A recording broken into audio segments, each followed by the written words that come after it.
On my 22nd birthday, my uncle discovered my diary. After learning about my secret crush on him, he sent me abroad and spent millions on a lavish wedding to marry his true love. At the airport, he coldly warned me, never have inappropriate thoughts again. Years later, I returned with a child in my arms. He was shocked. Is this yours? I nodded with a smile, yes. I just finished my postpartum recovery. Sitting on the plane, I still felt dazed. I never thought that after 5 years abroad, I would have the chance to come back. After all, Orion had said that in this lifetime, I'd better never appear in front of him again.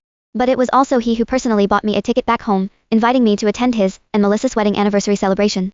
After 2 layovers, I finally landed. Yuma had been sleeping peacefully on the plane, but once we got off, she started crying. Mommy, my feet hurt, she whimpered softly. Hearing Yuma's quiet sobs, I quickly picked her up and walked towards the exit. At the arrival gate, I turned on my phone, ready to call a cab. Just then, my phone rang. Seeing the familiar number on the screen, I fell silent, unsure whether to answer or not. In the end, I didn't pick up. But a second call came through almost immediately.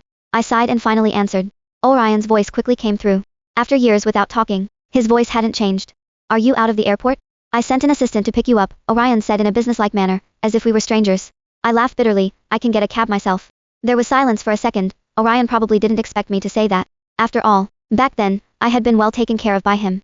During my years by his side, all my needs were met. I never had to worry about transportation. After a moment of silence, Orion spoke casually, let the assistant come anyway. I bought a gift for Melissa on your behalf, it's in the trunk. You can bring it directly when you come for dinner. Orion was still so thoughtful, considering even the gift situation perfectly. Of course, when he spent millions on the venue, and commissioned a limited edition diamond to create a unique wedding ring for Melissa, it was clear how much he loved her. All right, I said, rubbing my forehead and responding softly. Orion didn't say anything more, but he didn't hang up either. After a while, Orion finally spoke, Yera, after 5 years abroad, I hope you've really reflected on things. If you do anything to Melissa, I won't let you off easy. Hearing this, I was stunned. The noise around me seemed to fade away. Orion said he wouldn't let me off easy. Before I could respond, Orion had already hung up. Actually, Orion could rest assured. I wouldn't do anything to them. I just wanted to take good care of Yuma and find a job. As I left the airport, I lowered my head. The proud 22-year-old me probably couldn't have imagined that my life would end up in such a miserable state. I was sent abroad by Orion on my 22nd birthday. That day, Orion discovered my diary. When I was young, my parents died in a cruise ship accident and never returned. Orion naturally took over my care. My relationship with him had always been harmonious. Until I became an adult, I realized I didn't just see Orion as an uncle. I liked him, but I also knew very clearly that there was no future between Orion and me. So I wrote all my feelings in my diary.